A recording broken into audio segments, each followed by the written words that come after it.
The Wampanoag. The Pilgrims anchored in a harbor off the coast of what we now call Massachusetts. According to the legend, when they were looking for a good spot to land, they saw a huge rock sticking out of the water near the shore. One of them exclaimed, "That rock is dry and level. It looks like the perfect place to go ashore without slipping." And so, one by one, the Pilgrims climbed out onto the rock. They named it Plymouth Rock. If you visit Massachusetts today, you can still see Plymouth Rock. Or at least a rock that could have been Plymouth Rock. No one really knows.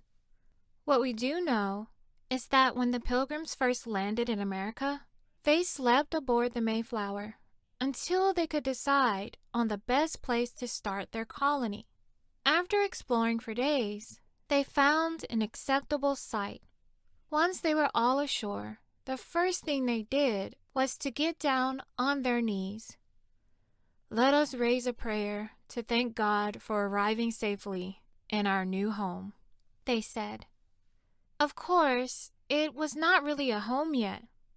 Much difficult work lay ahead.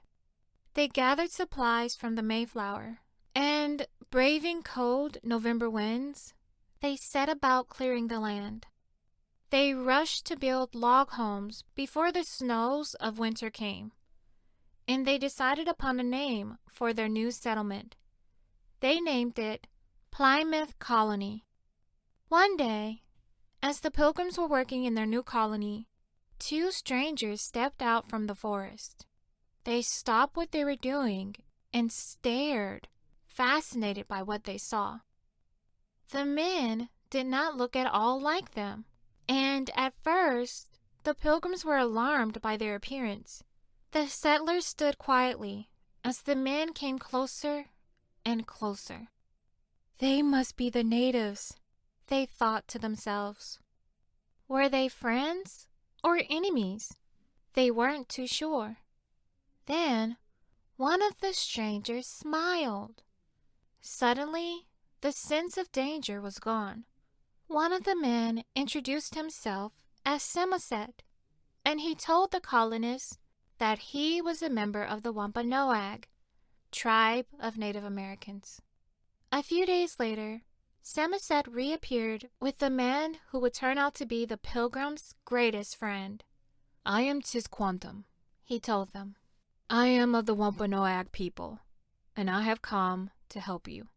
He held out his hand in friendship to them, and one by one, the colonists stepped forward to shake his hand. Tisquantum, or Squanto as he was called, was able to talk to the Pilgrims because he spoke English. When he was younger, he was forced by Spanish explorers to go to Spain with them. He was able to get free and travel to England, where he learned to speak English. He was then able to get back to his home country. The Pilgrims did not yet know it at this point, but life was about to get much, much easier. Their lives would get easier in part because Squanto was not the only Wampanoag who helped them. The Wampanoag sachem, or chief, became a great and important friend to the colonists. The chief's name was Massasoit. Massasoit gave the colonists his word that the Wampanoag tribe would gladly share their land as long as the colonists took care of it. "We will teach you how to live in harmony with nature," he told them. Being on friendly terms with the Wampanoag was very important to the Pilgrims' survival.